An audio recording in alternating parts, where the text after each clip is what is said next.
And just to rock your world a bit, perhaps, we've already imagined the Last Supper, as we maybe often do, in the Da Vinci sense, but actually it wouldn't have quite looked like that. Historians tell us it would have been way more relaxed. There would have been a table in the middle, and the disciples would have been lying down on their fronts, eating almost on top of each other, really intimate and close and relaxed. I'm thinking they had sore tummies after that, not an ideal way to eat, but anyway. And of interest, slaves would stand or sit to eat their meal, but to recline, laying down at ease, was this sign of freedom, great freedom. And Jesus had just washed their feet not long before, even Judas's. And now, side by side, they dine. Great intimacy, great friendship. And then now in this moment, also great betrayal. But also a place where light overcomes darkness. I don't know what you're like when you're facing something challenging, something way out of your comfort zone. But if I'm facing something challenging, I have a tendency to feel troubled. And my trouble looks a bit like this. I wake up in the night and I toss and turn and I overthink every little single detail, all the little could go wrongs, all the worst case scenarios, what I'm wanting to say, the way I wanted to look. And then once I've thought of all of those things, I'll start again. I don't know, maybe just me. And I kind of go through in my head little strategies to help, and I try not to lose too much sleep. And if I remember to pray about it, that always helps, of course. But my other strategies are to say, pretty much I've got these sort of mantras, and I have to go, Kirsty, all right, stop being ridiculous. You've got 4 assemblies with 200 teenagers each in them, and you've been asked to do it by God, and you have to get on with it. The school's asked you to do it. Woman up, get on with it. And my focus has to be the light at the end of this tunnel. So I kind of say, it'll all be over by 12 o'clock. It's this little phrase that gets me through, because one way or other, failure or fun or, brilliant or awful, it will be over. It'll be finished. And probably I'll be relieved. I might have grown a bit in my faith and my experience. Hopefully I'll have shared Jesus along the way. And I have to say, my fighting top mantra is, if God is for me, who can be against me? This breath prayer that I use. And it gets me through to the light. And this is the moment for Jesus that he knows will start the ball rolling, the plan, the ultimate plan.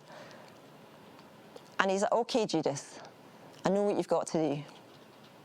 Jesus could have intervened, could have given him counsel. He corrects the disciples all the time. Yet he knew that he had to do this. He couldn't put it off or avoid it.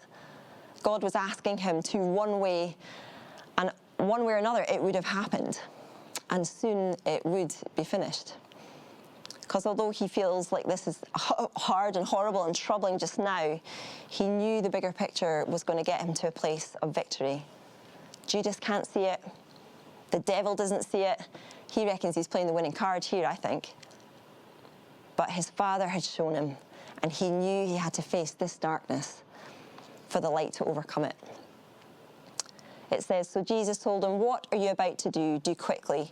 But no one at the meal understood why. Jesus said to him, since Judas had charge of the money, some thought Jesus was telling him to buy what was needed for the festival or to give him something to the poor.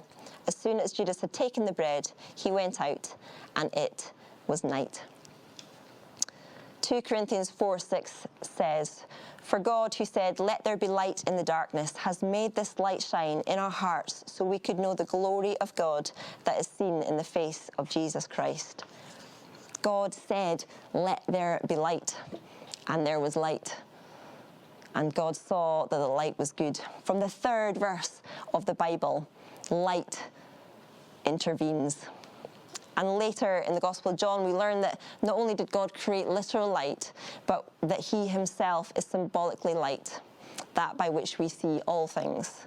We were created to be in his light, to bask in it, to live our lives in its warmth, reflect on its illumination, and realize that God is good, and every bit as good as he claimed to be.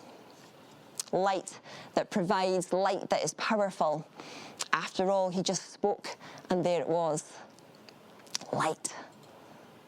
But as with any story, that's only the beginning, because darkness crept in the way it often does. We see it first in the Garden of Eden. Satan whispers to Eve, "Did God really say?" Eve wondered, did he really mean what he said? Is it really about that? Can you really not have this good thing you want? I wonder what lies the enemy said over Judas. Maybe, this isn't really a king. He's not going to win the way you need. You might have to force his hand. Does the enemy work lies into your life? You're so unworthy. You've messed up again. You might as well give up. Throw in the towel. You can't do this. What is it you believe? Are you sure? We need to try and let this moment of darkness that we can see push us towards the light. We need to learn from this betrayal to push us towards receiving his love. Let this denial push us towards saying yes.